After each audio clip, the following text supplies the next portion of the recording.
Hi guys. आज का lecture है वो बेस्ट रहेगा कंपोजिशन ऑफ वेक्टर और रेक्टेंगुलर फॉर्म ऑफ वेक्टर के प्रॉब्लम्स पे।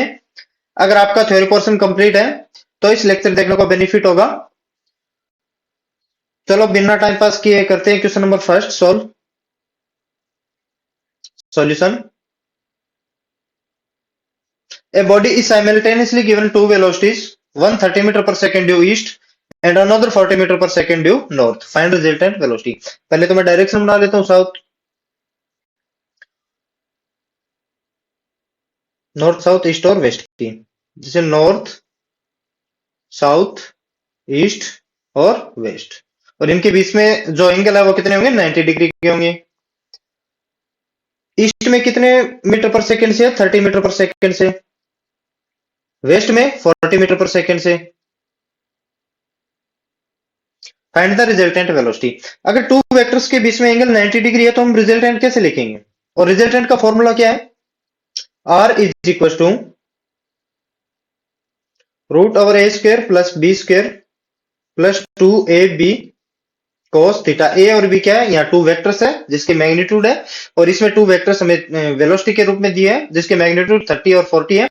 थीटा क्या है, इन टू वेक्टर्स के बीच में एंगल है, इसमें एंगल कितना है, 90 डिग्री का है।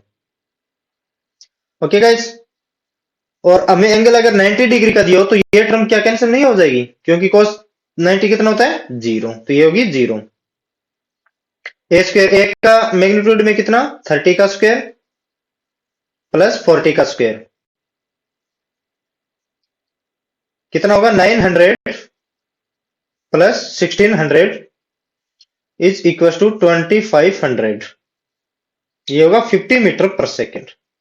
एक डेली लाइफ के एग्जांपल से हम कंपेयर करते हैं, जैसे कि कोई भी टू रेसर्स है, उसको 100 मीटर का रेस करनी है दोनों को, उसमें से स्टार्टिंग से लेके इनिशियल तक उसकी स्पीड रहती है, फर्स्ट रेसर की रहती है 25 मीटर पर सेकेंड और सेकेंड रेसर की रहती है वो 20 मीटर पर सेकेंड से की स्पीड रहती है।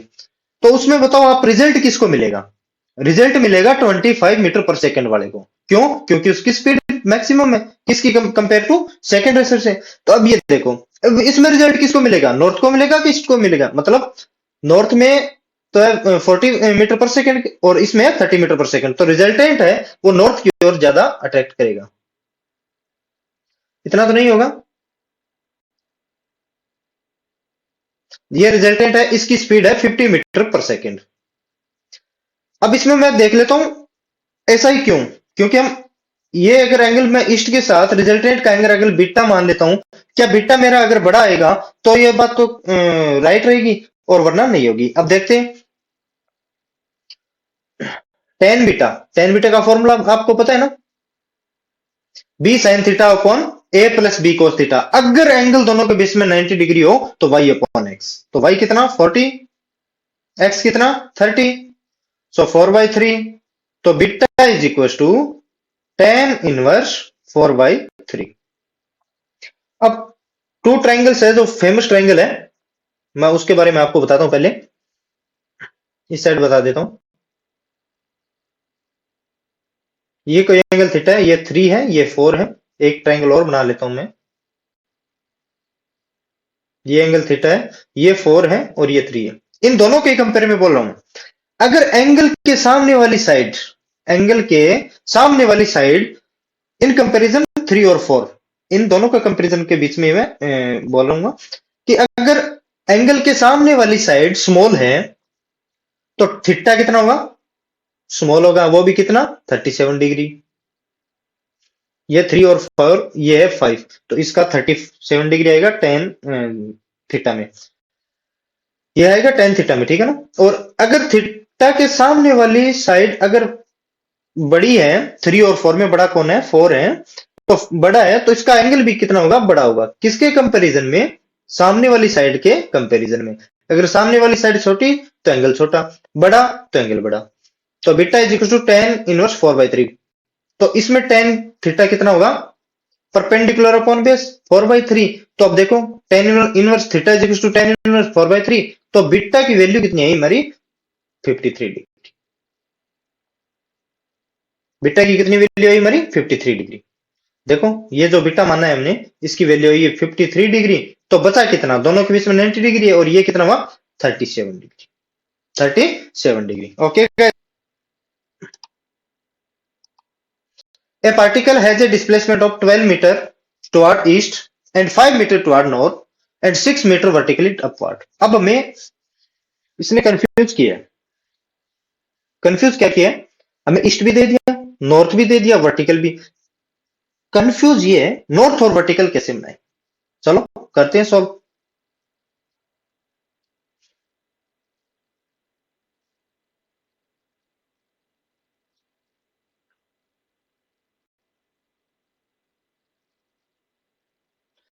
देखो ये तो मैं मान लेता हूं अप, मतलब वर्टिकली अप, और ये है डाउन। ये मान लेता हूं मैं ईस्ट, और ये मान लेता हूं मैं वेस्ट। अब नॉर्थ और साउथ को कैसे मानूं बताओ, क्योंकि ये ये 2 डायमेंशन में तो मैंने बना दिया, 3 डायमेंशन में कैसे बनाएंगे। नॉर्थ को बनाऊंगा मैं इस साइड, नॉर्थ को कौन सी डायरेक्शन में, इस साइड में। और ये कौन सी डायरेक्शन है, ये डायरेक्शन है जिस आप स्क्रीन पे देख रहे हो उस स्क्रीन के जस्ट बाहर निकलती हुई। और ये कौन सी डायरेक्शन है, साउथ, और ये है स्क्रीन के अंदर। ओके गाइस, अब देखो particle has a displacement of 12 metre toward east, 12 metre toward east, कितना चला ईस्ट की ओर 12 मीटर, और 5 मीटर टुवर्ड नॉर्थ, नॉर्थ की ओर कितना चला है। देखो नॉर्थ कैसे बनाऊंगा मैं, ऐसे। अब एक और चीज इसमें ध्यान रखने वाली है कि नॉर्थ नॉर्थ और ईस्ट के बीच में एंगल कितना होता है, 90 डिग्री का। तो ये एंगल भी कितना आ गया, 90 डिग्री। लेकिन ये हमें दिखाई नहीं दे रहा, क्यों, क्योंकि 3D में कुछ चीजें दिखाई नहीं देती में। 2D में तो हमें कंफर्म है अप और ईस्ट के बीच में 90 डिग्री है, वेस्ट और डाउन के बीच में 90 डिग्री है, अप और वेस्ट के बीच में भी 90 डिग्री है। लेकिन नॉर्थ और ईस्ट, नॉर्थ और अप, इनके बीच में भी 90 डिग्री है। ओके गाइस, और उसके बाद में क्या बोला है, 5 मीटर टुवर्ड नॉर्थ, चलो 5 मीटर चल दिए हमने नॉर्थ की ओर, और 6 मीटर वर्टिकली अपवर्ड, कितना 6 metre vertically upward. Vertically upward हमने कैसा लिया, ऊपर की ओर, ये देखो 6 मीटर वर्टिकली अपवर्ड, इसके पैरेलल तो है लाइन, और ये इसके पैरेलल लाइन है। पैरेलल लाइन क्या शो करती है, जैसा का तैसा, मतलब नॉर्थ है तो नॉर्थ, अप है तो अप। अब इनके बीच का एंगल कितना है, यहां से यहां का 90 डिग्री का एंगल है ये एंगल कितना है 90 डिग्री का, और ये एंगल भी कितना है 90 डिग्री का। अब बताओ 12 और 5 दोनों 90 डिग्री पे हैं, तो इसका रिजल्टेंट कितना होगा, इसका रिजल्टेंट। अब और इसका एक ट्रायंगल शो करता हूं मैं, O, point A, point B and point सी।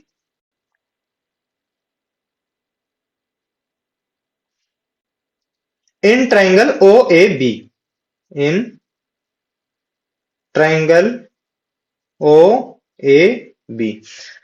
अब वेक्टर लॉ ऑफ एडिशन हमें क्या बोलता है, वेक्टर लॉ ऑफ एडिशन क्या बोलता है, किसी ट्राइंगल की 2 साइड्स है वो सेम ऑर्डर में हो, और उसका रिजल्टेंट है वो अपोजिट डायरेक्शन में हो। देखो O to A to B same order में, और उसका रिजल्टेंट ओ टू बी है, मतलब लेट से R1। तो अगर मैं R1 निकालता हूं, एंगल अगर 90 डिग्री का है, तो 12 का स्क्वायर प्लस 5 का स्क्वायर, क्योंकि मैं ये चीजें कैलकुलेट करके रखूंगा ताकि वीडियो की लेंथ है वो लंबी नहीं जाए। 13 मीटर ये है R1, और फिर ये भी 90 डिग्री का एंगल है। देखो अब ओ से एक रिजल्टेंट अपना यहां भी आएगा, ये मान लेता हूं मैं R2। इन ट्राइंगल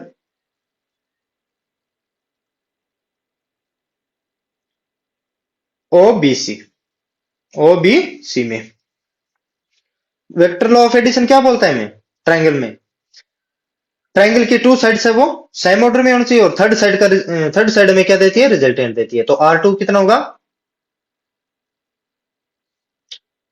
देखो ये R1 कितना है 13, और ये है 6, तो 13 का स्क्वायर प्लस 6 का स्क्वायर, तो R2 कितना होगा हमारा, R2 होगा 14.32 मीटर, 14.32। तो नेट डिस्प्लेसमेंट कितना होगा 14.32, और डिस्प्लेसमेंट किस पे डिपेंड करता है, इनिशियल और फाइनल पोजीशन पे, मतलब O टू C, ये तो हमारा फाइनल डिस्प्लेसमेंट है 14.32 okay guys, next question.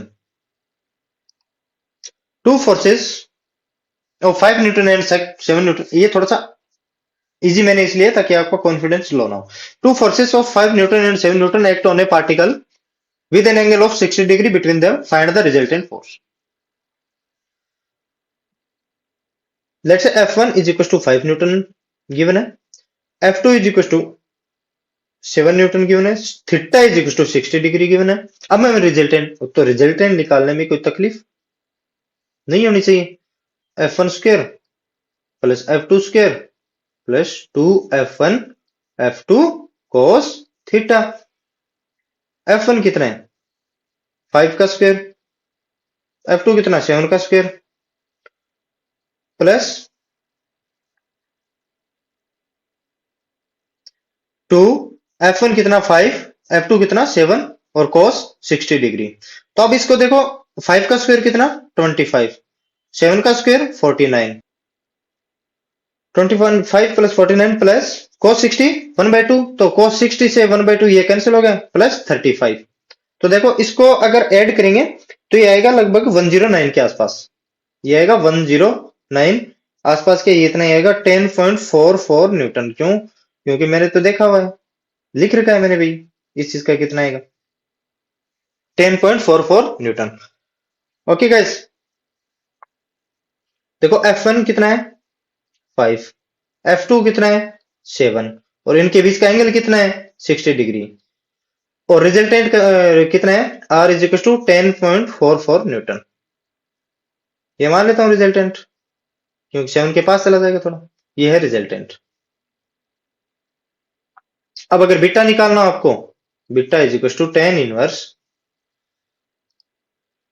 F2 sine theta, theta कौन सा 60 डिग्री, अपॉन F1 ये बीटा, रिजल्टेंट का इस 5 के साथ जो angle F1 plus F2 cos theta. अब आप F1 और F2 की वैल्यू निकालेंगे और बीटा आप निकाल सकते हैं। Okay guys, let's say question number 4। Two forces whose magnitude are in the ratio of 3:5 give a resultant of 35 Newton. If the angle of inclination be 60 degree, calculate the magnitude of each force. अब हमें ratio में दिए, न कि magnitude दिए। हमें magnitude तो क्या करना है, कैलकुलेट करना है। अब इसके भी 2 मेथड है, उसमें से मैं आपको बताऊंगा। फर्स्ट मेथड देखो, इसमें से मेरे को कुछ मान के चलना पड़ेगा, रेशियो को कुछ टर्म में मान के चलना पड़ेगा। देखो A रेशियो B मान लेता हूं मैं, ये है कितना है 3:5 है।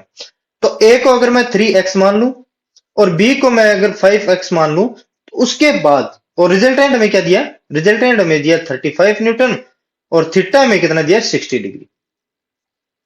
अब अगर मैं इसका रिजल्टेंट कैलकुलेट करूं, अगर मैं x की वैल्यू निकालूंगा तो A और B की अलग अलग मैग्नीट्यूड ऑफ ईच फोर्स नहीं आ जाएगा।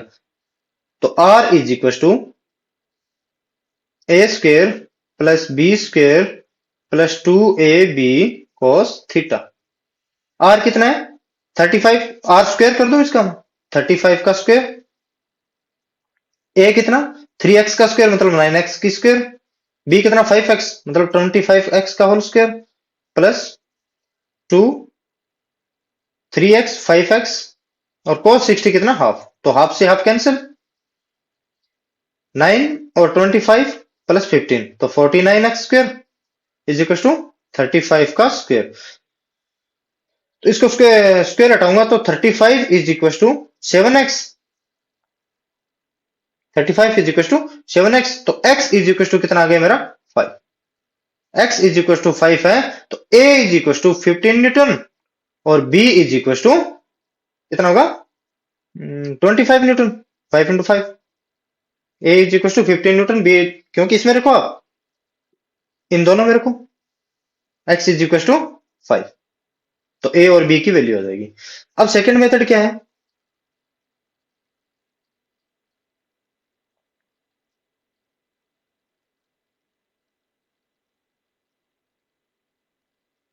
सेकंड मेथड है A is upon B is equal to कितना आ गया है 3/5, A रेशियो B कितना दिया हमें 3:5 दिया। तो अगर B की जगह मैं रख देता हूं 5/3A, ए तो ए है ही, और बी बी किस जगह 5/3 है, तो रिजल्टेंट हमें पता है 35 का स्क्वायर इज इक्वल टू, और cos 60 कितना है 1/2, तो 1/2 से 1/2 कैंसिल। अब अगर इसको आप सोल्व करोगे, ए की वैल्यू आ जाएगी, ए की वैल्यू आएगी कितने की, और वो इक्वेशन फर्स्ट में रख देना, और वो क्या आ जाएगी बी की वैल्यू। अब ये आपको इतना, उसके बाद आपको सोल्व करना है। ओके गाइस, तो question number 5, two vectors both equal in magnitude have their resultant equal in magnitude of each either, find the angle between the two vectors। अब तो एक तो ये चीज है कि टू वेक्टर्स हमें दिए हैं और मैग्नीट्यूड में वो इक्वल है, और उसका रिजल्टेंट भी मैग्नीट्यूड के, हर एक मैग्नीट्यूड के इक्वल है, मतलब टू फोर्सेज है वो ए और बी है, तो उसका रिजल्टेंट ए के भी बराबर है और बी के भी बराबर है। Find the angle between the two vectors, तो हमें इन दोनों वेक्टर्स के बीच में एंगल बताना है कि टू इक्वल फोर्सेस, एक लैंग्वेज दूसरी भी हो सकती है इसकी, अदर लैंग्वेज क्या है कि two equal forces have their resultant equal to either, what is the inclination between them, जो भी बताया वो इसका करते हैं सॉल्व। टू वेक्टर्स ए मान लेता हूं और बी मान लेता हूं, और इसके बीच का रिजल्टेंट भी, रिजल्टेंट आर मान लेता हूं, और वो तीनों क्या है इक्वल है, तो are square is equal to A square plus B square plus 2ab cos theta. अब ये मत पूछना ये कैसे है, ये तो यार भाई रिजल्टेंट का फॉर्मूला है, ये तो आपको निकालना याद रखना पड़ेगा। आर स्क्वायर ए की जगह भी मार रख दूं, बी की भी जगह भी आर, और ए बी की जगह भी are, 2r square cos theta, तो हमें निकालना है, थीटा तो दिया नहीं, आर स्क्वायर से आर स्क्वायर कैंसिल, तो 2r square cos theta is equal to minus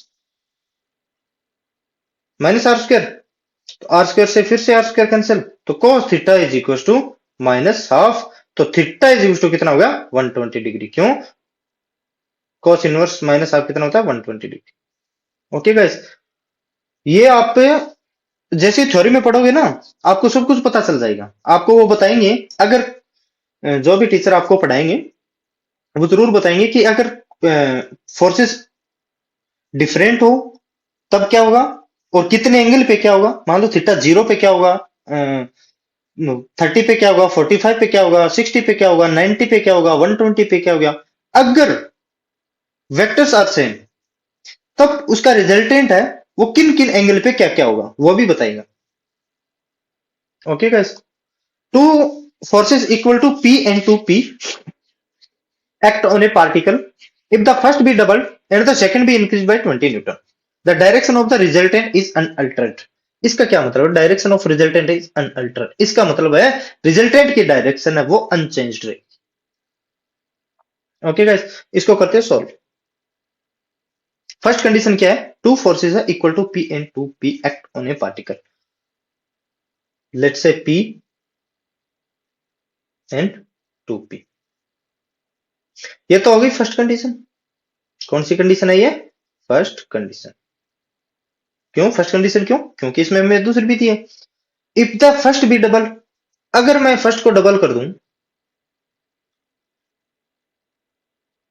if the first be doubled, मतलब इसको मैं P से 2P हो गया, क्यों first be double, and second be increase by 20 newton, ये रखो second be increase by 20 newton, 2P plus 20, the direction of the resultant is unaltered.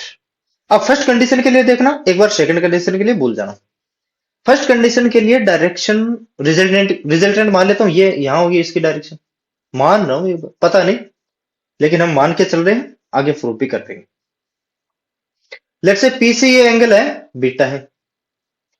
अब बोला है अगर P से मैं 2P करूं, या फिर फर्स्ट में P को अगर मैं डबल करूं और सेकंड में 2P को 20 न्यूटन से ऐड करूं, तो मेरा रिजल्टेंट की डायरेक्शन में कोई फर्क नहीं पड़ेगा। इसका मतलब ये है second condition, this is the second condition. इसका क्या मतलब, सेकंड कंडीशन का मतलब क्या है कि P, पहले P था उसको डबल किया, पहले 2P था उसको 2P प्लस 20 किया, प्लस 2P प्लस 20 किया, तो उनके दोनों में रिजल्टेंट में कोई फर्क नहीं आएगा। मतलब उसकी लाइन भी, रिजल्टेंट की लाइन भी यही रहेगी, देखो यही रहेगी, है ना। दोनों के रिजल्टेंट में कोई फर्क नहीं आएगा, उनके पी के साथ भी एंगल बीटा है और 2p के साथ भी एंगल बीटा ही है रिजल्टेंट का। पहले कंडीशन थी p और सेकंड कंडीशन थी 2p। अब फर्स्ट कंडीशन को मैं सोल्व करता हूं। अब हमें दिए क्या है, इसके अनुसार चलो, आप जो क्वेश्चन बोल रहा है वैसे वैसे चलोगे, आपको प्रॉब्लम नहीं आएगी। रिजल्टेंट, और वो भी कौन सा, रिजल्टेंट के साथ जो एंगल बना रहे हैं ना, वो अनअल्टरेड रहेगी, मतलब अनचेंज रहेगी। तो टेन बीटा रिजल्टेंट वाला एंगल हम ऐसे ही लिखते हैं, tan beta is equal to Q sine theta upon P plus Q cos theta. तो क्यू साइन थीटा मतलब 2p sine theta upon p plus 2p cos theta. अब आएगी हमारी second condition. Second condition, tan beta, second condition में क्या है, 2p और ऊपर वाला कितना है, 2p प्लस 20, तो 2p प्लस 20 साइन थीटा, और ये थीटा कौन सा है, ये थीटा मैं एंगल ये मान रहा हूं ना, ये थीटा एंगल है 2p और 2p और 2p और 2p प्लस 20 के बीच का, upon 2p plus 20 cos theta, 2p plus 20 cos theta. अब देखो इक्वेशन फर्स्ट और इक्वेशन सेकेंड, इसके एलएचएस इक्वल है तो आरएचएस भी इक्वल होंगे। देखो 2p sine theta upon p plus 2p cos theta, ये आप सोल्व करोगे या मैं करवाऊं?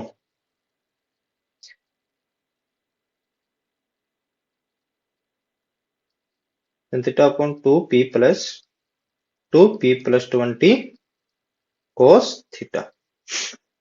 देखो साइन थीटा से साइन थीटा कैंसिल, और इसमें से अगर मैं p कॉमन ले लूं नीचे में वाले से, तो p से ऊपर वाला p भी कैंसिल, तो 2 upon 1 plus cos 2 cos theta है, हाँ 2 cos थीटा रिमेंबर है क्या? तो 2p plus 20 upon 2p plus 20 cos theta. अब इसको मैं मल्टीप्लाई कर रहा हूं, सो 4p प्लस, अब इसको 2p cos थीटा इंटू 2 मतलब 4p cos थीटा। अब ये देखो ये और ये, और 20 plus 2 40 cos theta plus 40 cos theta हो गया, 4p cos theta plus 40 cos theta हो गया। 2p प्लस 20 तो ये तो सेम का सेम, प्लस 4p, अब ये देखो ये कर रहा हूं अभी है ना, 4p प्लस 40 cos थीटा,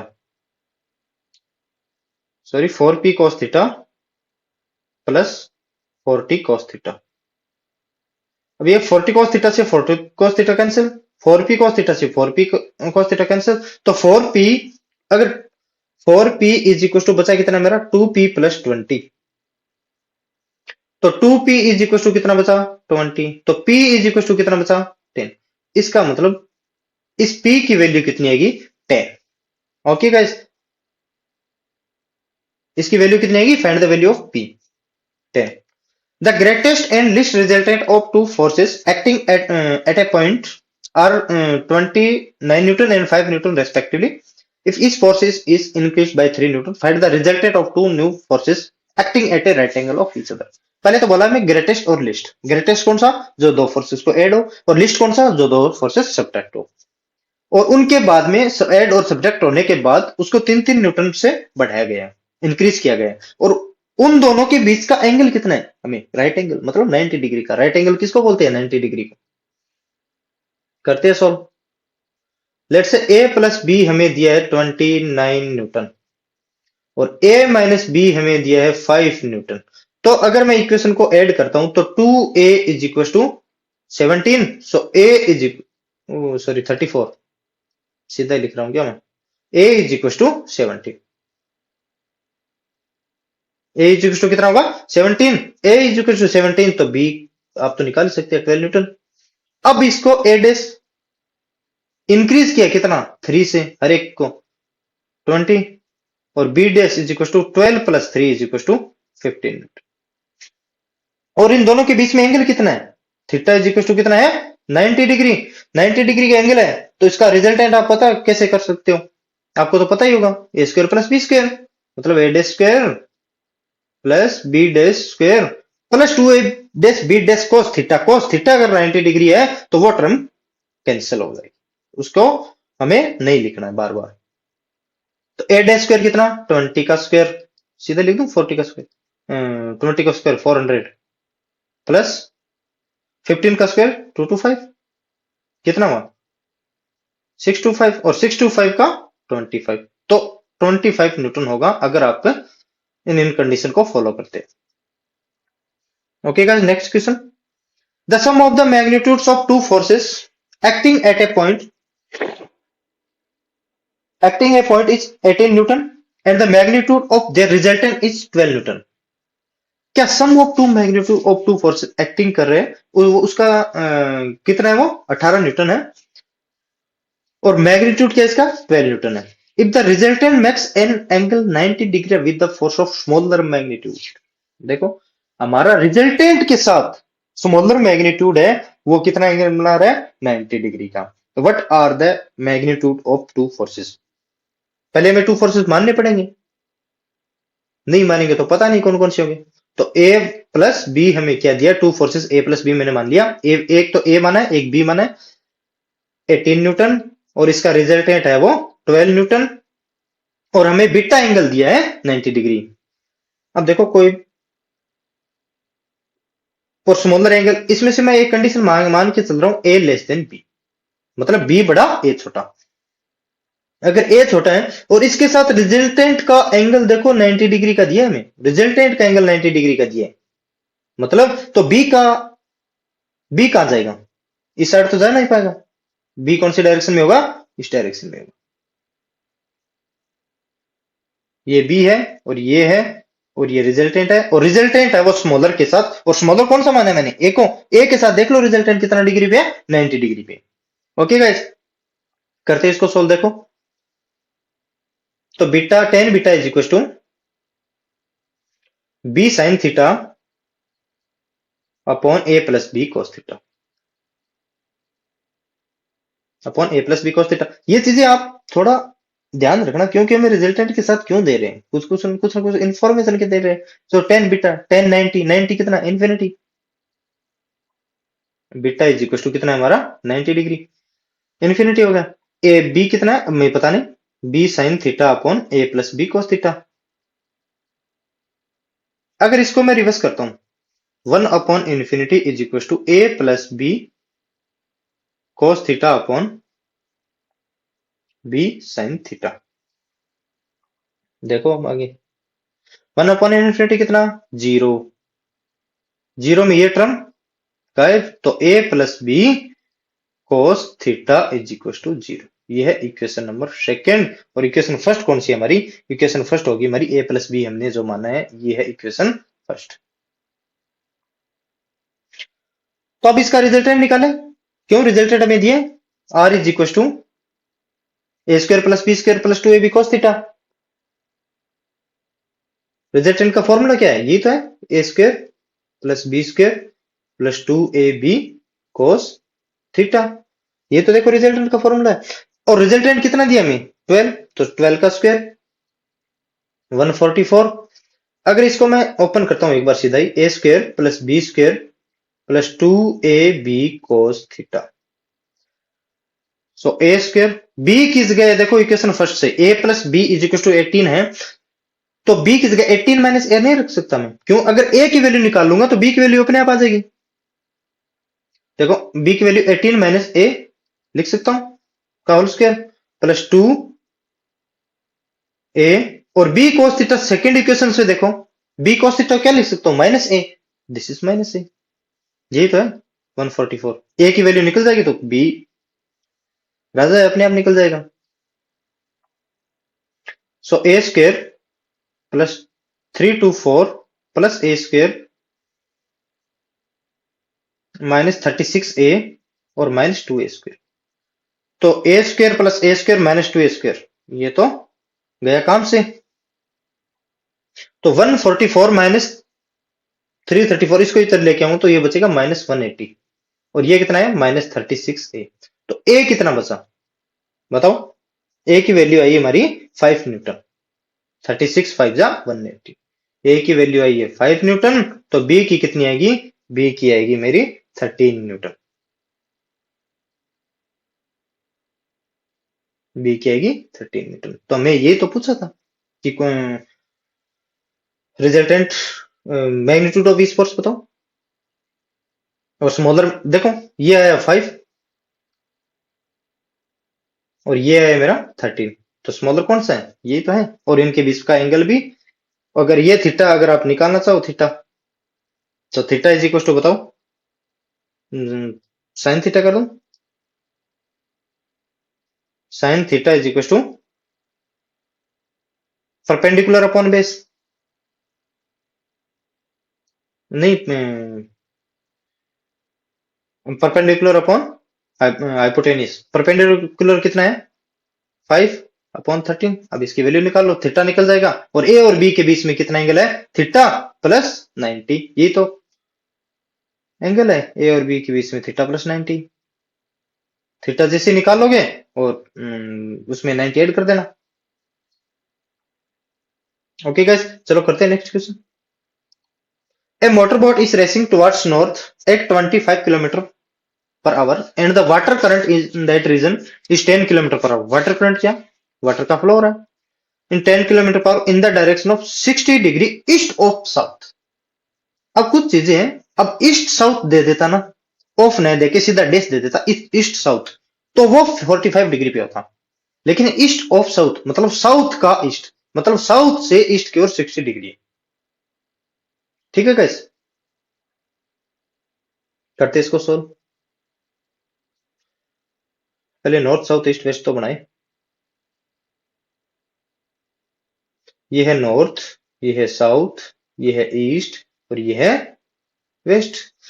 अब कितना है? Motorboat racing toward north 25 kilometre per our. North में कितना है? 25 kilometre per our.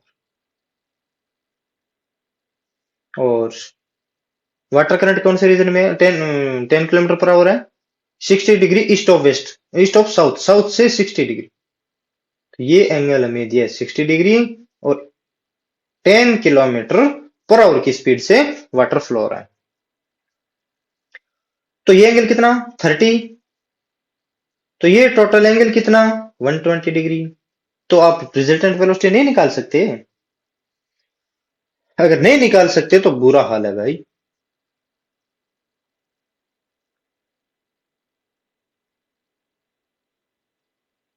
So R is equal to A square plus B square plus 2ab cos theta. A square कितना? 10 का square 100, 25 का square 25 का स्क्वायर 625 प्लस 2, ए कितना 10, 20 cos 120 degree कितना होता है? -हाफ। अब मैं लिख लिख के नहीं बताऊंगा, a square plus B square plus 2ab cos theta, कम से कम 7-8 क्वेश्चन हो गए अपने। और ये रिजल्टेंट कितना आएगा? ये रिजल्टेंट आएगा 21.8 किलोमीटर पर आवर। 21.8 किलोमीटर पर।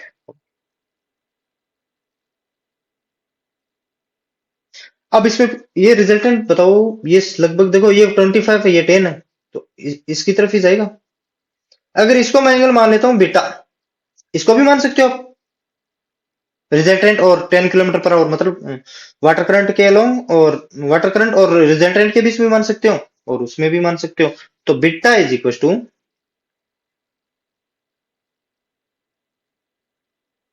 सो beta is equal to 10 inverse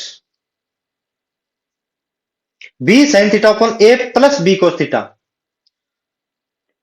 तो बी कौन सा लेते हैं? ए कौन सा लेते हैं? ए वो लेते हैं जिसके साथ एंगल बना रहा है रिजल्टेंट, बी वो लेते हैं जिससे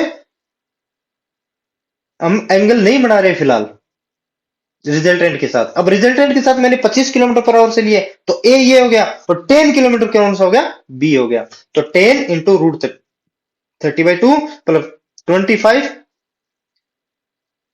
और 10 इंटू -हाफ। क्यों? cos हाफ कितना रहता है? माइनस का हाफ। cos 120 डिग्री माइनस का half. So beta is equal to tan inverse, so 5 √3 upon, ये कैंसिल 5 और 5 में से 25 तो 20, तो √3/4। Beta is equal to tan inverse √3/4। तो ये एंगल कितना होगा √3/4 का? ये एंगल होगा लगभग 30 डिग्री से लेके 20 डिग्री के बीच में कोई सा, ऑलमोस्ट तो लगभग तो देखो आएगा 30 डिग्री, 30.4। ओके गाइस, चलो करते हैं next question. On a certain day, rain was falling vertically with a speed of 35 meter per second. A wind started blowing after some time with a speed of 12 meter per second in east to west direction. East to west. In which direction should a boy waiting at a bus stop hold its umbrella? बरसात हो रही है, भाई साहब तो खड़े हैं मजे में, और बारिश की स्पीड क्या है 35 मीटर पर सेकेंड, और उसमें हवा चल रही है east to west direction 12 meter per second से। तो बताओ, हवा तो काटेगी ही बरसात को, अपनी तरफ तो लेके जाएगी कुछ ना कुछ तो। देखो कैसे करते हैं इसको। ये है vertically falling 35 metre per second, और ये है ईस्ट टू वेस्ट डायरेक्शन। कौन सी डायरेक्शन है ये? East to west direction. अब आपको पता है मैं वेक्टर्स को पैरेलली शिफ्ट कर सकता हूं, आगे पीछे दाएं बाएं। तो अगर मैं यहां से लूं vertically downward 35 metre per second, क्यों? क्योंकि बारिश हो रही है, वो वर्टिकली फॉलिंग डाउनवर्ड है। और 12 meter per second east to waste है, यही तो east to waste.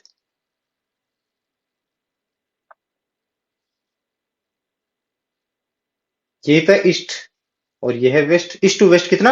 12 meter per second. अब दोनों के बीच में एंगल कितना? 90 डिग्री। तो रिजल्टेंट आपको निकालने में कोई तकलीफ? तो आर इज इक्वल टू, थोड़ा इस साइड करते हैं, R is equal to A square plus B square. A square कितना? 35 स्क्वायर प्लस 12 का स्क्वायर। तो रिजल्टेंट की वैल्यू कितनी आएगी? ये आएगी 37 metre per second. 37 metre per second. अब देखो रिजल्टेंट कौन सी तरफ जाना चाहिए, 35 या 12? आप तो सीख गए होंगे आप कम से कम। ये जाना चाहेगा 35 की ओर, मतलब इस साइड। ऐसा लग रहा होगा बारिश यहां से आ रही है, कहां से? यहां से। तो ये रहा भाई साहब का छत्ता, ये रहा भाई साहब का छत्ता, और ये खड़ी है सुंदर सी लेडी। बनाऊं क्या? सुंदर तो नहीं बना पाऊंगा। ये लो भाई, छत्ते पकड़ के खड़ी है। अगर मैं इसको, इसका एंगल थीटा, अगर इसका एंगल मैं थीटा मानता हूं तो ये भी एंगल थीटा है, और ये है वर्टिकली अप और ये है डाउन, ये ईस्ट और ये वेस्ट। तो अब बताओ, अगर मैं थीटा कैलकुलेट कर लूं तो मुझे पता चल जाएगा कि बालक है या फिर बालिका है, जो भी है, वो यहां पर खड़ी या खड़ा है। तो अब जो एकदम स्ट्रेट अप से कितने डिग्री एंगल तक मैं इस अम्ब्रेला को घुमाऊं ताकि मुझ पर बारिश ना आए?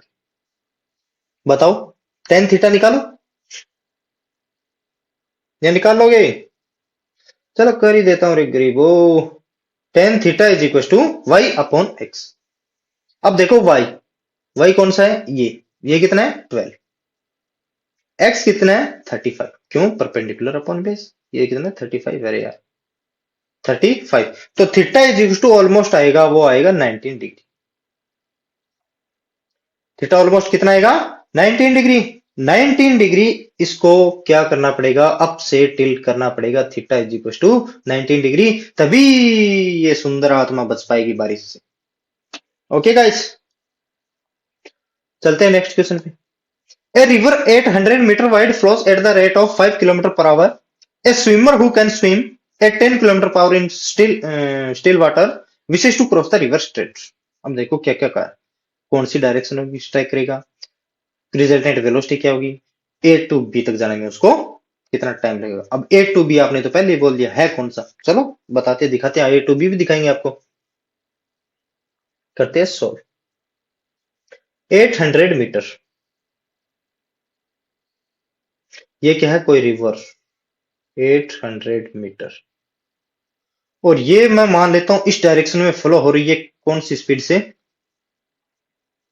5 मीटर, 5 किलोमीटर पर आवर है भाई, मीटर नहीं, 5 किलोमीटर पर आवर की स्पीड से इस डायरेक्शन में फ्लो हो रही है। Swimmer can who swim at 10 kilometer per hour in still water, ये पॉइंट मैं मान लेता हूं पॉइंट ए है, और ये पॉइंट बी है। क्यों? क्योंकि हमें देखने को मिला है कि वो क्रॉस करना चाहता है, वो स्ट्रेट करना चाहता है ए टू बी, मतलब इसका क्या मतलब है, perpendicular to the bank of the river, मतलब परपेंडिकुलर जाना चाहता है, जिस डायरेक्शन में रिवर फ्लो हो रहा है उसके परपेंडिकुलर, ए टू बी। अब बताओ, अगर मैं स्विमर की वेलोसिटी ए टू बी की साइड कर दूं, इस साइड देखो ए टू बी की, तो रिजल्टेंट हमारा कौन सी डायरेक्शन में आएगा, ये तो 10 है, तो रिजल्टेंट आएगा हमारा 10 क्यों, थोड़ा थोड़ा इस साइड। लेकिन क्या ये पॉइंट बी तक पहुंचेगा, नहीं, क्यों, पॉइंट बी से थोड़ा इधर ही आएगा, लेकिन पॉइंट बी तक नहीं पहुंचेगी। तो पॉइंट बी तक पहुंचने का तरीका क्या होगा, वो हम चलो ढूंढते हैं। इसको वापस से करते हैं इरेज, और यहां तो पॉइंट बी है ही।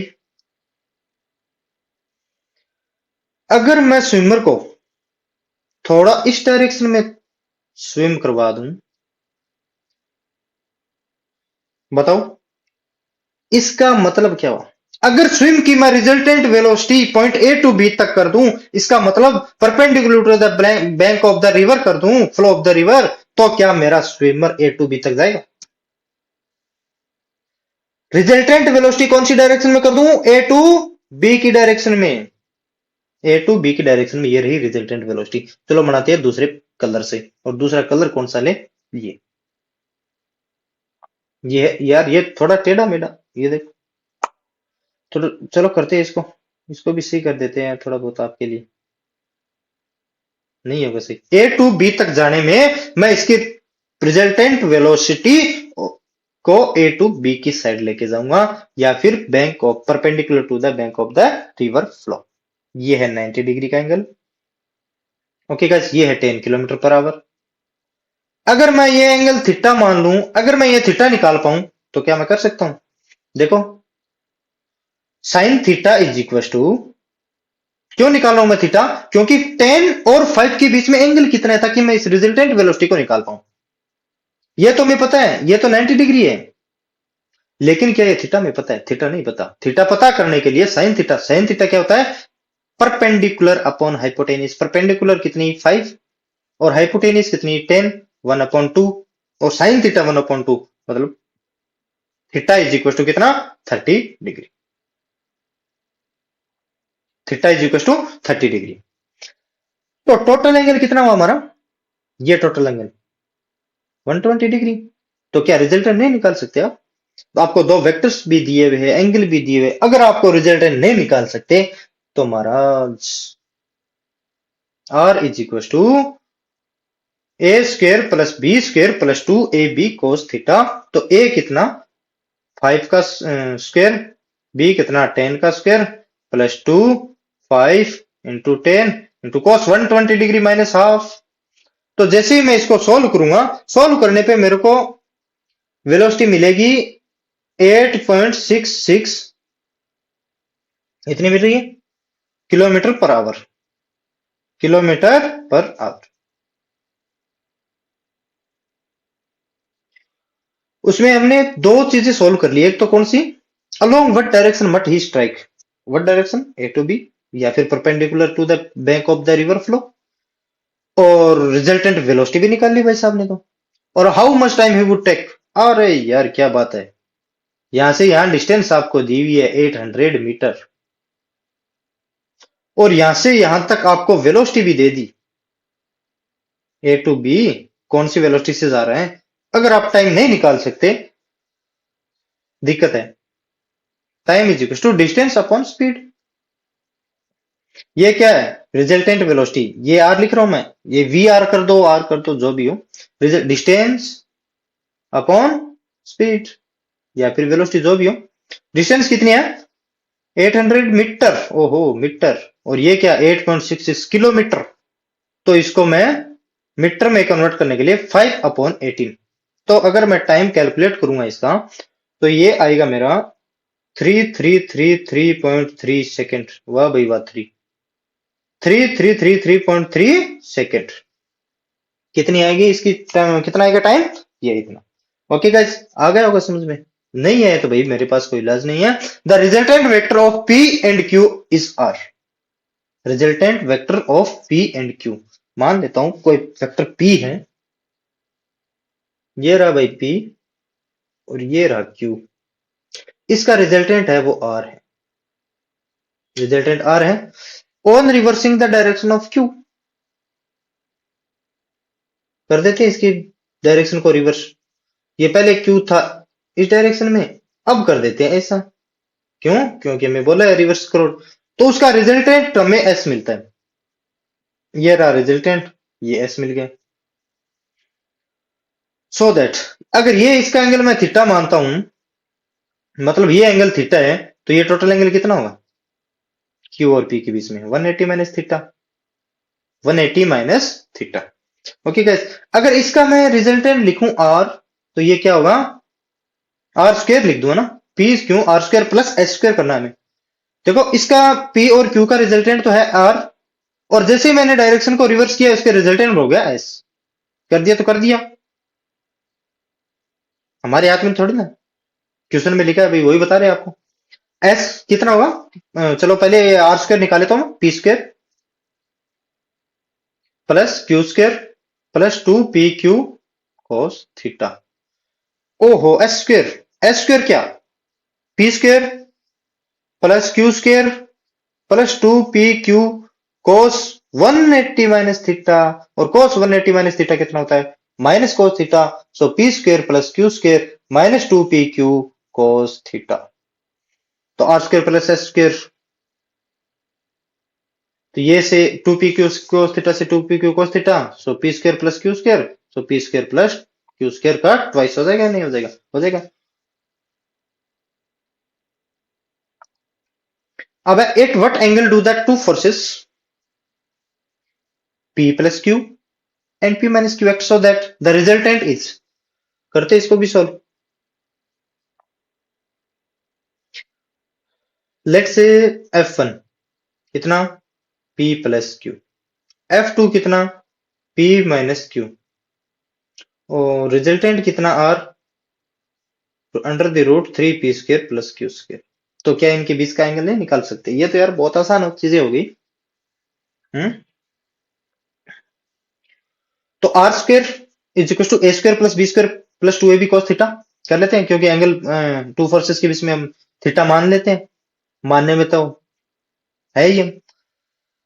चलो आर स्क्वायर कितना 3p square plus Q square, ए स्क्वायर कितना p प्लस क्यू स्क्वायर, या फिर मैं चलो कर ही देता हूं प्लस p माइनस क्यू का होल स्क्वायर, ए square plus B square plus 2p plus q p minus q cos theta, और थीटा में तो निकालना है, इसके साथ छेड़छाड़ी करनी नहीं।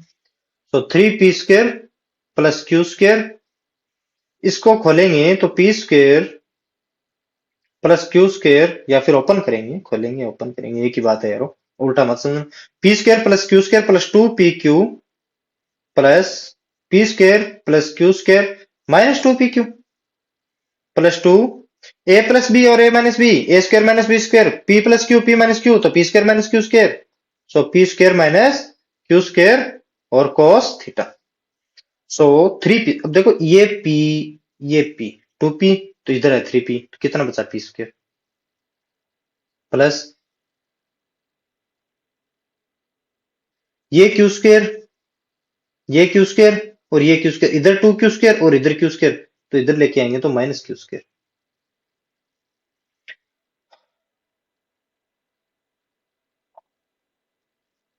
और माइनस 2pq से प्लस 2pq, उधर कितना बचा 2p square minus Q square और cos थीटा। अब देखो p square minus Q square, p square minus Q square 1/2 cos theta is equal to 1/2। भाई साहब ये कितना एंगल होगा वो तो मुझे नहीं पता, कितना होगा और कितना नहीं होगा, कर दो 60 डिग्री। ये ले बाई 60 डिग्री।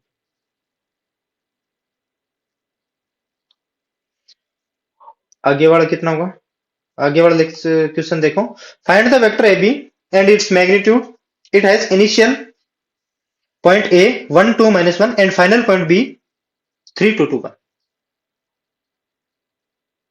अब पॉइंट ए हमें दिया है, या फिर ओ ए या फिर ए, चलो ए ही रहने देते, क्यों ओ के ऐड करे बिना फालतू। आई के प्लस 2 जे के माइनस के हमें पता है ओरिजिन से ओ ए है, ओ बी 3 2 2 ओ बी है। बी इज इक्वल टू 3 आई के प्लस 2 जे के। अगर बोर्ड में लिखो तो भाई साहब ओ ए ओ बी सब कुछ लिखना, ए और बी। तो ए बी कितना होगा? क्यों ए बी क्यों निकाल रहे हैं? क्योंकि ए बी का मैग्नीट्यूड निकालना है हमें। ए बी कितना होगा? वेक्टर बी माइनस ए। तो बी कितना है? 3 -1 सो 2i, 2 -2 0 जे के, तो लिखने की जरूरत नहीं। 2 माइनस माइनस प्लस 1 3 के कैफ। ये कितना है? 3 के कैफ। तो ए बी का मैग्नीट्यूड कितना होगा? 4 + 9 √13। और मैग्नीट्यूड निकाल दिया हमने तो यार, इतना ही था कि √13 इतना ही पूछा अभी, क्या करें। तो next question, a unit vector x when added to the resultant of the vector a and b। पहले तो रिजल्टेंट निकाल लेते हैं a और b का। इसमें ओनली लैंग्वेज है, कुछ नहीं है। जैसे जैसे लैंग्वेज पे चलोगे वैसे वैसे क्वेश्चन होते जाए। ए वेक्टर प्लस बी वेक्टर देख लो जोड़ के। 3 + 2 कितना? 5i, -5 और +4 तो -j, और 7 और -3 तो +4। यह है रिजल्टेंट कि ए यूनिट वेक्टर x, हमें यूनिट वेक्टर x दे दिया, वरना ये unit vector in X axis मानते तो हम एक्स कैप मानते, लेकिन यूनिट वेक्टर एक्स दे दी। When added to the resultant of the vectors A and B, जब इस यूनिट वेक्टर एक्स में इस रिजल्टेंट को ऐड करते हैं, gives a unit vector along Y axis, तो हमें क्या मिलता है? वाई एक्सिस के अलोंग हमें क्या मिलता है? यूनिट वेक्टर मिलता है। तो फाइंड द वेक्टर एक्स। हो बहुत हो गया, चलो देखते हैं कि इस रिजल्टेंट की एक्स वेक्टर के साथ, यूनिट वेक्टर के साथ अगर मैं रिजल्टेंट को ऐड करता हूं तो मुझे यूनिट वेक्टर मिलता है अलोंग वाई एक्सिस, वो भी क्या है? J cap. तो क्या मैं एक्स वेक्टर नहीं निकाल सकता? X vector is equal to J cap minus R vector. तो जे कैप -5i -j +4 के कैप। यारा कोई प्लस माइनस की कमी हो तो सेटल मेटल कर लेना। तो देखो आई कैप में -5 आई कैप, माइनस माइनस प्लस तो +2 जे कैप और -4 के कैप। ये क्या है? हमारा वो यूनिट वेक्टर है जिसको ऐड करने पे उसका रिजल्टेंट वो होगा, और हमें unit vector y axis along मिलेगा। Okay guys, next question number 16। A unit vector parallel to xy plane and perpendicular to the vector. हमें देखना है एक कोई यूनिट वेक्टर है, वो तो पैरेलल तो xy प्लेन की और परपेंडिकुलर इस वेक्टर जो हमें दिया है। तो पैरेलल वाला यूनिट वेक्टर में मान लेता हूं vector A is equal to X I cap plus Y J cap. अब पैरेलल कैसे होगा? अब इसका जब हम ए कैप निकालेंगे और ये है इसके परपेंडिकुलर, और B vector 4i - 3j plus K cap. तो ए डॉट बी क्या होना चाहिए? परपेंडिकुलर हो। अगर टू वेक्टर्स आर परपेंडिकुलर तो उसका डॉट प्रोडक्ट क्या होगा? 0। ये तो आपको पता होना चाहिए ना। तो 4x - 3y is equal to 0। तो x इज इक्वल टू कितना कर दूं मैं? 3y/4, 3y/4। तो वेक्टर ए कौन सा हो गया मेरा? वेक्टर ए हो गया। x किस गया? 3y/4 कर दूं, i cap plus Y J cap. अब a unit vector parallel to x y plane. अब यूनिट वेक्टर निकालना है। यूनिट वेक्टर कैसे निकालेंगे? इस ए का unit vector, vector a upon इसका मैग्नीट्यूड। अब मैग्नीट्यूड कैसे निकालेंगे भाई? इसका मैग्नीट्यूड निकालेंगे इसको स्क्वायर करके। 3y/4 मतलब 9 y²/16 प्लस वाई स्क्वायर। तो इसको जैसे ही सोल्व करेंगे, ये आएगा 16 प्लस 9 25 अपॉन 16 वाई स्क्वायर। तो जैसे ही सोल्व करेंगे तो 5/4 y। तो वेक्टर ए कौन सा है? वेक्टर ए है 3y/4i cap plus yj cap upon 5/4y।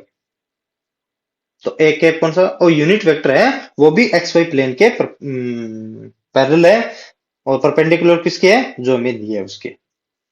अब जैसे इसको करेंगे तो कितना होगा? 3/5 वाई से वाई भी कैंसिल हो गया, I cap plus 4/5 J cap. ये क्या है हमारा unit vector parallel to the plane किसके? आई कैप और जे कैप के।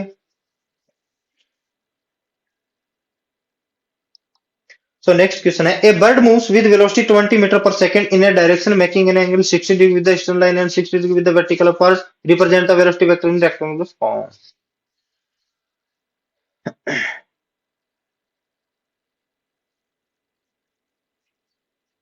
अब इसमें मैं मानता हूं ईस्टर्न लाइन को कौन सा मानूं? ये है ईस्टर्न लाइन और इसको मान लेता हूं मैं एक्स एक्सिस। क्यों मानूंगा ये भी बताऊंगा। और 60 degree with the vertical upward, ये मान रहा हूं मैं वर्टिकल अपवर्ड।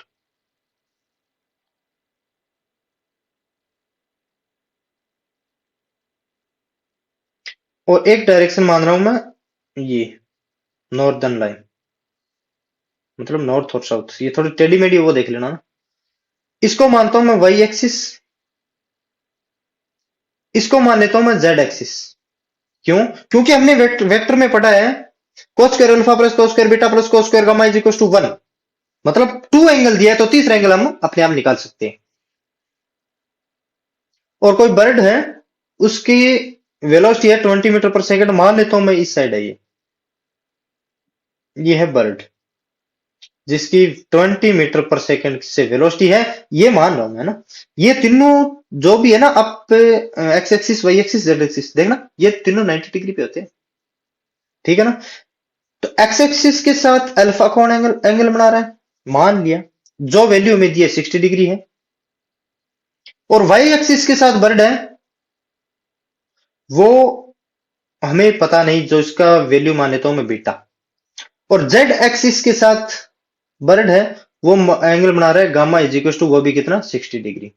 तो क्या मैं बीटा निकाल सकता हूं?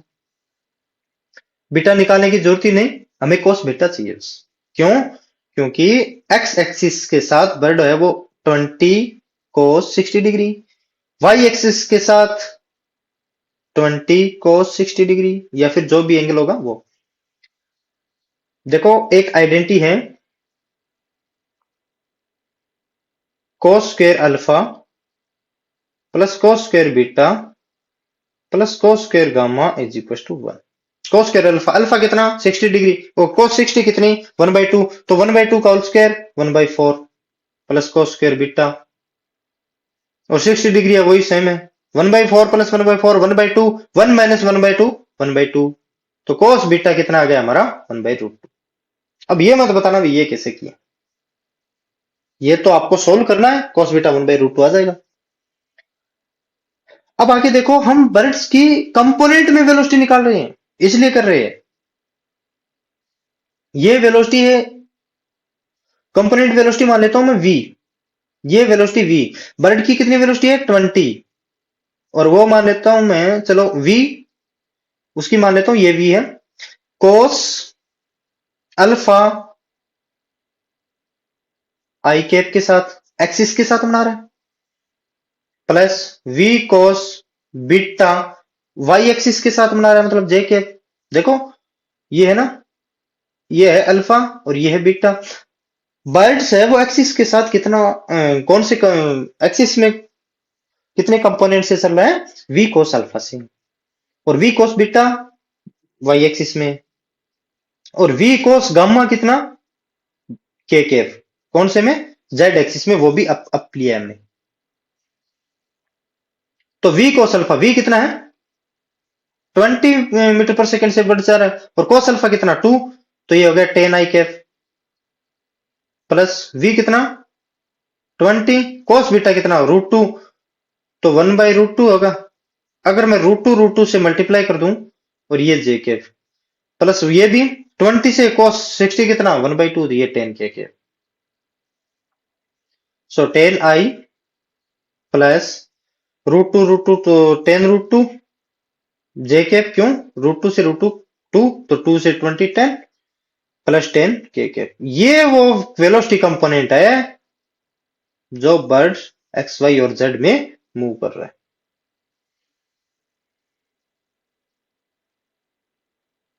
ओके गाइस, करते हैं अब next question. An aeroplane takes off an angle 30 degree to the horizontal. If the component of its velocity along the horizontal is 250 meter per second, what is the actual velocity? Find also the vertical component of the velocity. अब करेंगे इसको solve. ये है horizontal, इसमें इसकी speed है 250 metre per second, और कोई भी एरोप्लेन जा रहा है वो 30 मीटर पर सेकेंड से, नहीं 30 डिग्री से हॉरिजॉन्टल से, और वी वेलोसिटी से मान रहा हूं जा रहा है, और ये हो गई वी एक्स, और हमें वर्टिकल वेलोसिटी भी फाइंड करनी है, तो वी हो गई वी वाई। तो हम एक्चुअल वेलोसिटी निकाल ले वी, क्योंकि हमें एरोप्लेन जा रहा है 30 डिग्री से, लेकिन हम कैलकुलेशन करके हॉरिजॉन्टल वेलोसिटी बता पा रहे हैं, लेकिन एक्चुअल वेलोसिटी वो 30 डिग्री से हॉरिजॉन्टल से 30 डिग्री ऊपर जा रहा है, तो वो कौन सी वेलोसिटी है वो हम पहले फाइंड करेंगे, वो है उसकी एक्चुअल वेलोसिटी। तो अगर v का इस x एक्सिस पे x और y एक कंपोनेंट ले लूं, तो क्या ये 250 के इक्वल नहीं होगा? vx is equal to v cos 30 degree. तो हमें v तो निकालना है, तो vx अपॉन cos 30 डिग्री। तो vx कितना है? 250, और cos 30 कितना होगा?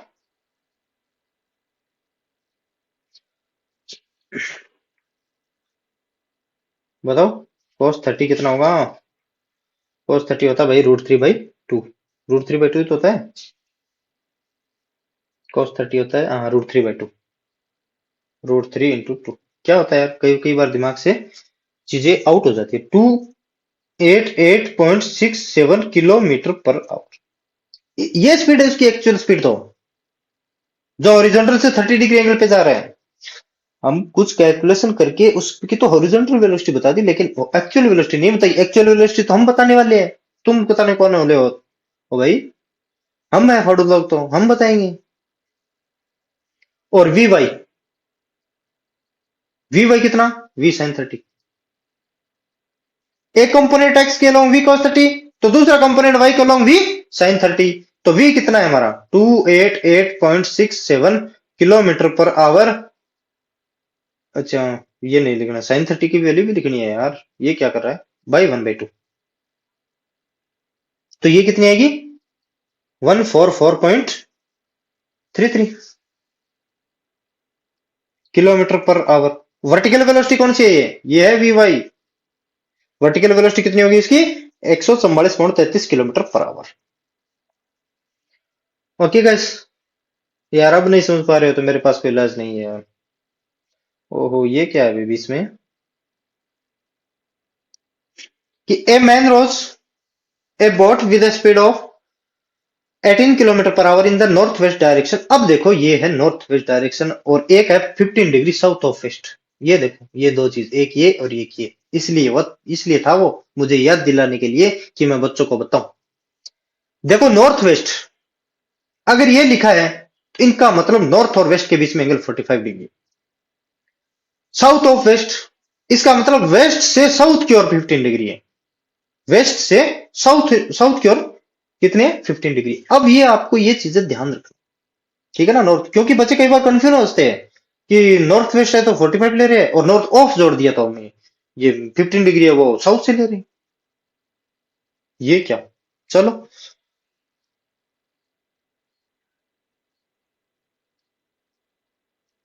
करते हैं इसको भी सॉल्व।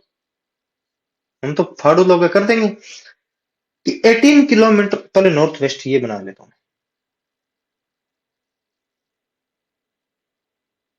नॉर्थ, साउथ, ईस्ट और ये है वेस्ट, कि 18 kilometre per hour in the north west direction. North west direction इसका मतलब क्या है भाई? नॉर्थ वेस्ट डायरेक्शन का मतलब है इन दोनों के बीच में एंगल 45 डिग्री। ये एंगल भी 45 है और ये एंगल भी 45 है, और ये कितनी स्पीड से जा रहा है? 18 किलोमीटर पर आवर की स्पीड से कोई भी बोट है वो जा रही है। और दूसरा क्या है? Shore line makes an angle 15 degree south of west, मतलब वेस्ट से साउथ की ओर, मतलब यहां से यहां की ओर कितना? 50 डिग्री। ये 50 डिग्री कहीं यही होगा, बस ज्यादा तो नहीं होगा ना, 15 डिग्री। और उस शोरलाइन की वेलोसिटी क्या है? शोरलाइन भाई वेलोसिटी तो नहीं दी हमें, परपेंडिकुलर, अच्छा। Obtain the component of the velocity of the boat along the shoreline and perpendicular to the shoreline. अब ये बोट है, ये देखो बोट की स्पीड, ये बोट है, इस बोट की एक तो वेलोसिटी हमें इस शोरलाइन के अलोंग लेके आनी है, और एक इसके परपेंडिकुलर। परपेंडिकुलर कौन सा है? देखो ये कितना होगा? 45 और प्लस 15, ये एंगल हो गया हमारा 16। ये को दिखाता हूं मैं आपको, ये एंगल तो हो गया शोरलाइन और बोट के बीच में 60 डिग्री, प्लस 30 डिग्री और लेना पड़ेगा हमें, तभी तो होगा परपेंडिकुलर। ये है परपेंडिकुलर कंपोनेंट और ये है अलोंग कंपोनेंट। ओके गाइस, तो along to the shore line, पूरा नहीं लिख रहा मैं, छोटे छोटे शब्दों में लिख रहा हूं, along to the shore line. यार ये पेन तो नहीं, हाँ ये काम मिलेंगे। अलोंग टू द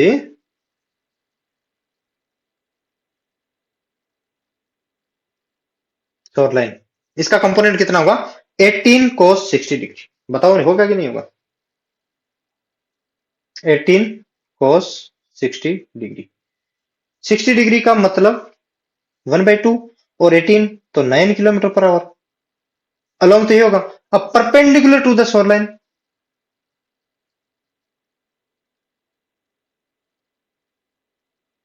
अब भाई परपेंडिकुलर पूछा है तो वही है 18 sin 60 डिग्री। बस आपको ये ध्यान रखना था कि इसमें इसके अलोंग पूछ रहा और इसके अलोंग पूछ रहा, तो sin 60 √3/2 तो 9 √3 kilometre per our. Okay guys, next question. Two billiard balls are rolling on a flat table. One has the velocity component Vx 1 meter per second, Vy √3 meter per second, and another component Vx dash 2 both ball are still moving same point. What is the angle between their path? चलो इनकी भी सुनेंगे। x में भी है और y में भी है, इसका मतलब ये रहा x और ये रहा y, ये रहा x और ये रहा y। तो पहले क्या है? 1 मीटर पर सेकेंड है, वो x में वेलोसिटी है, ये लो भाई 1 मीटर पर सेकेंड x में वेलोसिटी, और वी वाई कितने हैं? √3 मीटर पर सेकेंड, ये लो भाई √3 मीटर पर सेकेंड, और ये दोनों 90 डिग्री के एंगल पे है। 1 बड़ा है या √3 बड़ा? तो √3 बड़ा। तो इसका रिजल्टेंट कौन सी डायरेक्शन में जाएगा? अब हमें पूछा क्या है, देख लो, what is the angle between their paths. Paths का मतलब एक ये 1 से ये, तो इसका रिजल्टेंट मतलब ये, इसकी रिजल्टेंट वेलोसिटी कौन सी है? रिजल्टेंट वेलोसिटी है भाई साहब ये है कितनी? 3 + 1, ये है 2। अब मैं पूछी तो नहीं है लेकिन बता रहा हूं, मतलब क्यों? आर स्क्वायर इज टू, दोनों के बीच में एंगल 90 डिग्री है, एक्स और वाई के बीच में, मतलब √3 और 1 के बीच में, तो R is to A square plus B square, A square कितना 3, बी स्क्वायर कितना 1, तो 3 + 1 4, 4 का स्क्वायर रूट कितना 2, तो ये कितनी होगी 2। अब हमें वी एक्स डैश और वी वाई डैश ये वो चीजें दी हमें कि 2 मीटर पर सेकेंड, ये ले भाई 2 मीटर पर, इनिशियल पॉइंट सेम है इसका, ये है 2 मीटर पर सेकेंड, और वी वाई भी 2 metre per second. Initial point same है भाई साहब का। अरे यार ये कहां से लगा है?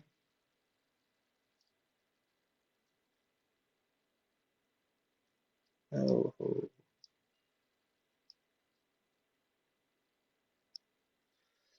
कौन सी पेन थी भाई? ये ठीक है, पहले तो ये थी।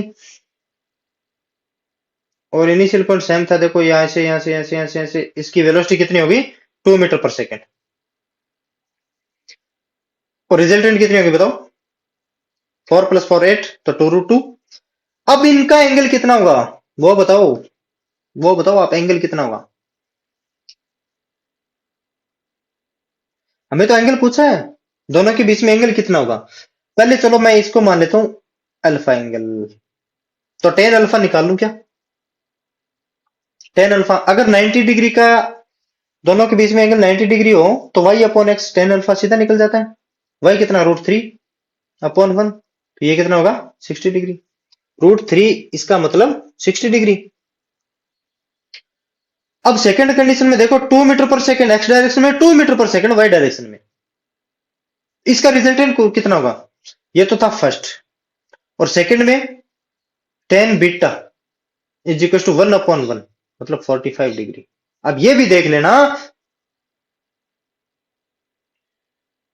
कि अगर दोनों सेम हो, मतलब दोनों फोर्सेस सेम हो, और अगर इसके बीच में एंगल 90 डिग्री का है, तो उनके रिजल्टेंट का एंगल भी दोनों से इक्वल होगा। इसका मतलब ये 45 डिग्री ये है, कहीं 45 डिग्री ये, और ये एंगल मैंने माना बीटा। तो हमें तो ये एंगल बताना है बिटवीन देयर पाथ्स, मतलब अल्फा माइनस बीटा। और अल्फा माइनस बीटा कितना होगा? 15 डिग्री। ये लो भाई, इतना ही था बस ये। अब और इसमें क्या करूं? मुझे भी शर्म आ रही है, इतना बड़ा देख के इतना अच्छा इसका सॉल्यूशन है। तो 21, if a and b, find a vector having the same magnitude as b and parallel to a. हमें ए वेक्टर भी दिया है, बी वेक्टर भी दिया है। अब इसमें एक ही या दो चीजें ऐसी है जो ध्यान रखनी होगी, है कि find a vector having a same magnitude as B, मतलब बी का तो magnitude and parallel to A के लिए डायरेक्शन। क्या फाइंड करना है हमें? बी का तो मैग्नीट्यूड और ए की डायरेक्शन, बी ए कैप। अब अगर ये फाइंड कर लिया तो सब कुछ फाइंड कर लिया। अब मोड ऑफ बी निकालो पहले मैं, मोड ऑफ ए भी निकालना पड़ेगा, मोड ऑफ बी भी निकालना पड़ेगा। तो मोड ऑफ ए निकाल ले रहा हूं, तो ये होगा 5, 3 का स्क्वायर प्लस 4 का स्क्वायर 5। और मोड ऑफ बी कितना होगा? ये कितना होगा भाई साहब? 25 होगा ना? ये कितना होगा? 25 होगा या नहीं होगा? मोड ऑफ ए और मोड ऑफ बी 25 होगा या नहीं होगा? एक मिनट देखता हूँ भाई साहब। ये होगा तो 25 के लगभग ही।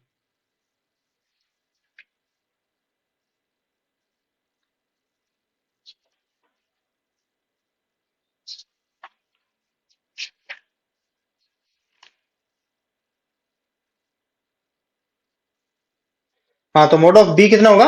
ये होगा 25। 7 का स्क्वायर प्लस 24 का whole square is equal to 25। और निकाल लिया A cap, A vector upon A, ये है। देखो, vector having the same magnitude, magnitude इसका बी है, पैरेलल टू ए है। पैरेलल का क्या मतलब है? ए की डायरेक्शन में है। ए की डायरेक्शन कैसे निकालेंगे हम? देखो, एक्स की डायरेक्शन कैसे कैसे देते हैं? आई कैप, जिसका यूनिट वेक्टर 1 हो। ए कैप, ए सदिश कितना है इसका? चलो उसमें सीधा कर लेते हैं ना, बी मोड बी और ए कैप। मोड बी कितना है? 25। और ए कैप कितना है? 3i + 4j। और ए कितना है? 5। ये लो भाई, सो 15i + 20j। और वो ये वेक्टर है जो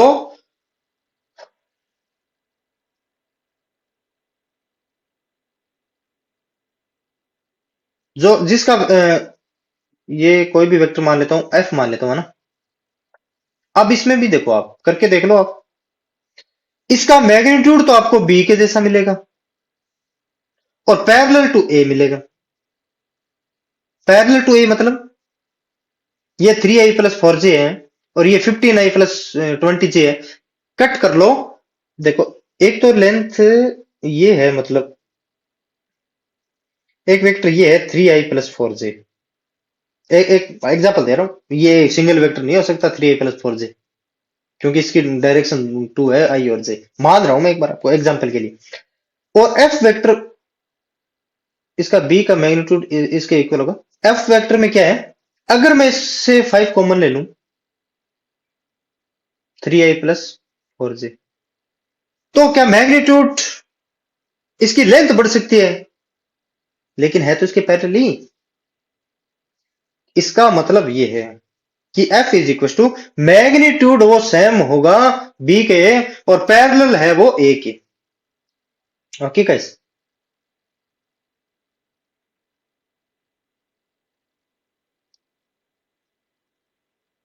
मैग्नीट्यूड है वो same as B.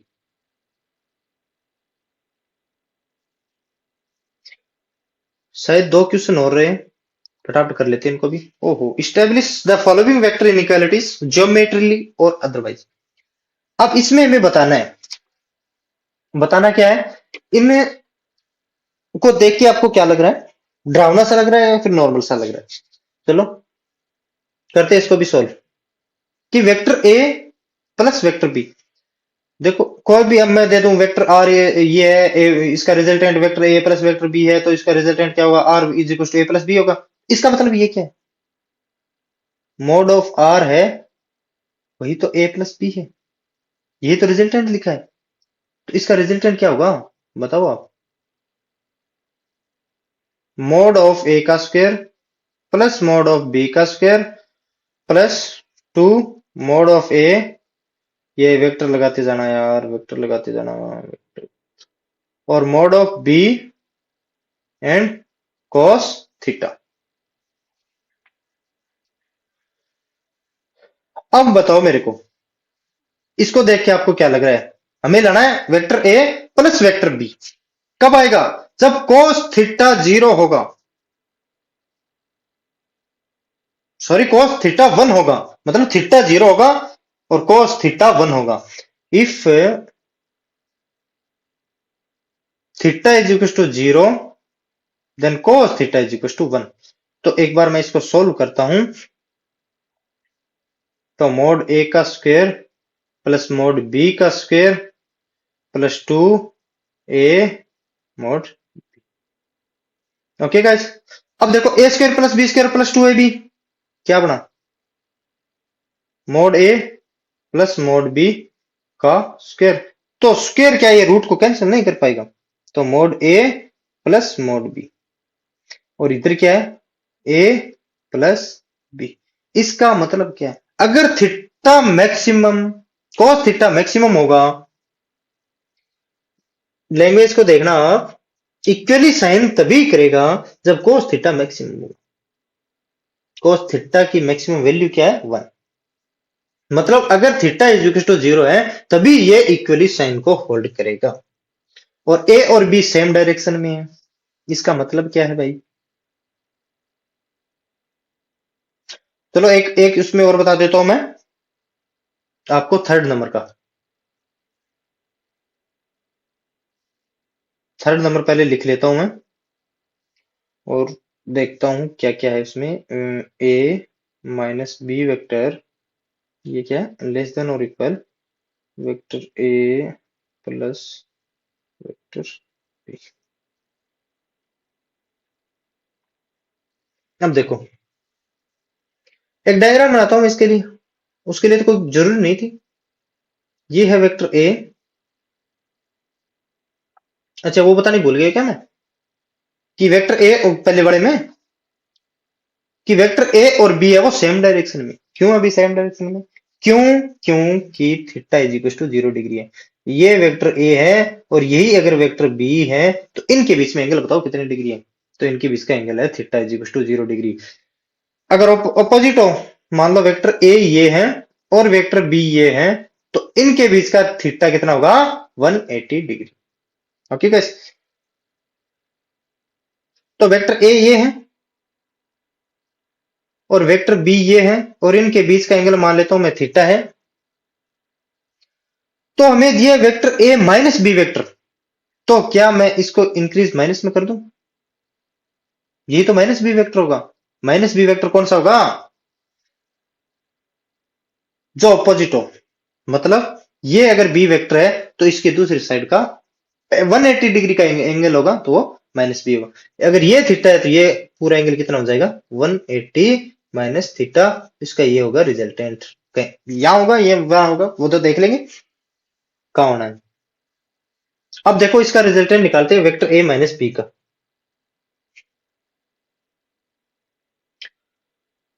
So vector A minus vector b is equal to mod of A square plus और minus mod of B square.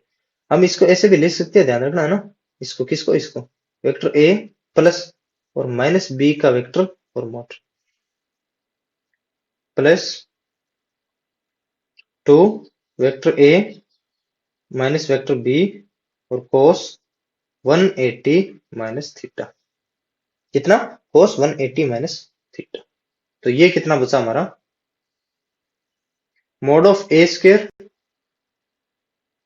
Plus mod of B square, मतलब नहीं है मोड के अंदर माइनस का, माइनस के अंदर 2 ए बी कोस थीटा। लेकिन हमें चाहिए क्या? Vector A plus B vector B. लेकिन मन क्या रहा है? ये वेक्टर ए माइनस वेक्टर बी, तो इसको कुछ ना कुछ तो करना पड़ेगा ना। तो ए और बी मैक्सिमम कब होगा? जब theta is equal to 0 degree हो।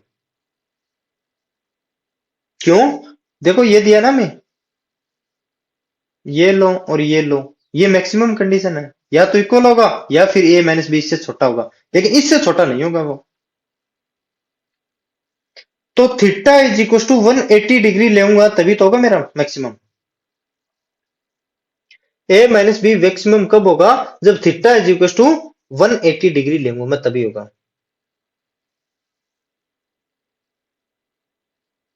मतलब ये देखो theta is equal to 180 degree कैसे लूंगा ये भी बताऊंगा मैं आपको।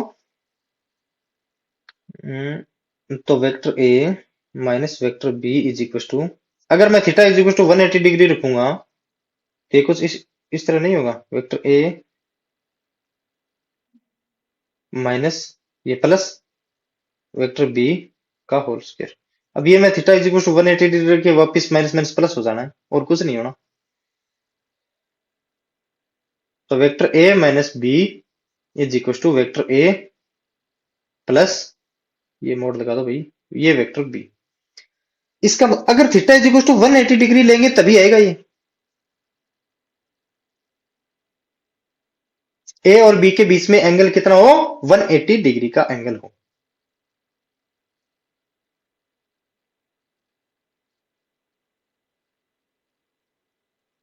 ए और बी के बीच में एंगल अगर 180 डिग्री का होगा तभी तो ये होगा। ओके गाइस, चलो उसके बाद आप दोनों ये कर लेना। उसमें बता दिया एक लास्ट क्वेश्चन है वो जो बता देता हूं मैं आपको। If I cap and J cap are unit vector along x axis y axis respectively, then what is the magnitude and direction of I cap plus J cap and I cap minus J cap? ए का पहले solution करते हैं।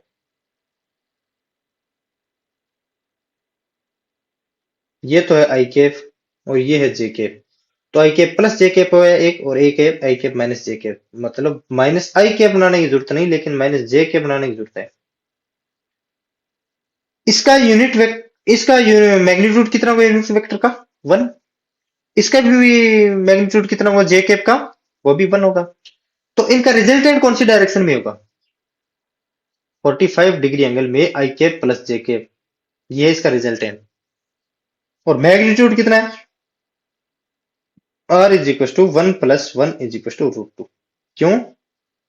क्योंकि angle इनके बीच में 90 degree है और ये है 45 डिग्री। लेकिन रिजल्टेंट कैसे निकालते हैं? A square plus B square plus 2ab cos theta. Theta कौन सा? आई और जे के बीच में 90 डिग्री, वो 90 डिग्री कैंसिल। तो आई स्क्वायर का मैग्नीट्यूड 1 और जे स्क्वायर का मैग्नीट्यूड 1 तो √2 और थीटा इज इक्वल टू ये मान लेता हूं अल्फा। ये 45 डिग्री मैंने आपको बताया है, लेकिन इसको निकाल के बताओ। ये मान तो alpha, so tan alpha is equal to 1/1, तो अल्फा कितना होगा 45 डिग्री। अब एक और दिया आई कैप माइनस जे कैप, इनका भी डायरेक्शन में ये होगा आई कैप माइनस जे कैप, ये आई कैप माइनस जे कैप, और इसका भी रिजल्टेंट कितना होगा √2 होगा, लेकिन थीटा है वो -45 होगा। -45 क्यों, चलो ये एंगल मैं थीटा ही मान लेता हूँ, थीटा माने है ना, तो tan theta is equal to -1/1, क्यों वही कितना है -1/1, -1 तो थीटा कितना होगा -45। अब सेकंड क्या है, find the components of a along the direction of vectors. हमें ए के कंपोनेंट फाइंड करने हैं, और किस किस की डायरेक्शन में, बताओ किस किस की डायरेक्शन में, आई cap plus J cap and i cap minus j cap.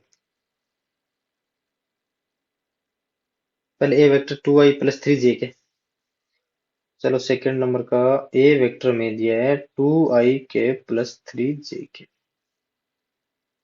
तो आई कैप प्लस 3j कैप दिया, और along the I cap plus J cap and i cap minus j cap. चलो वेक्टर ए को मैं मान लेता हूं, चलो बी मान लेता हूं, है ना, मैं बी वेक्टर मान लेता हूं मैं आई कैप प्लस जे कैप। थक गए यार, लंबा हो गया लेक्चर, है ना, और i cap minus j cap, c is equal to i cap. अब हमें देखो पूछा कि सबसे मोस्ट चीज ये है कि find the components of a along the direction. पहले आई कैप प्लस जे कैप को, ए को आई कैप प्लस जे कैप के डायरेक्शन में लेके आना है।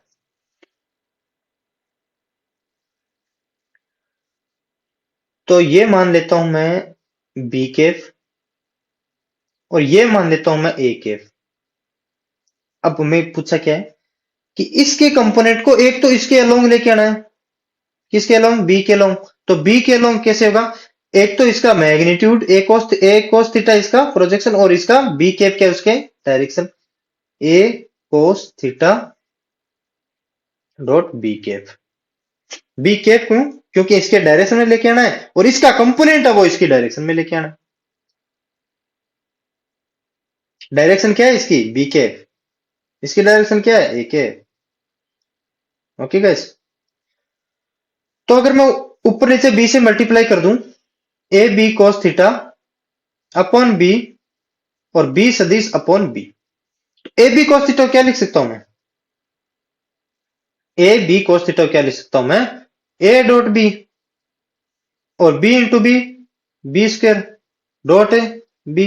अब इसमें वैल्यू रखो, ए की कितनी है 2i plus 3j, 2i plus 3j dot B I के प्लस जे के, और बी स्क्वायर की देखो बी मोड बी निकालूंगा मैं, क्या आएगा √2, इसका स्क्वायर करूंगा तो मैं क्या आएगा 2, और डॉट बी आई के प्लस जे के,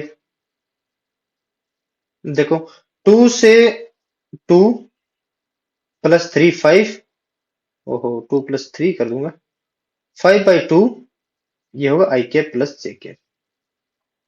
इसका मतलब क्या है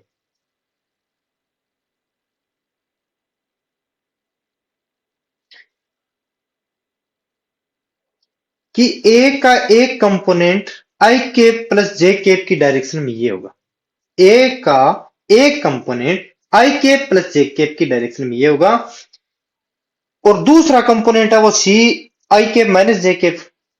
अब यार ये भी आप, ये आपको निकाल लेना है A dot C upon C square dot C, ये कितना होगा ये आप निकाल लें।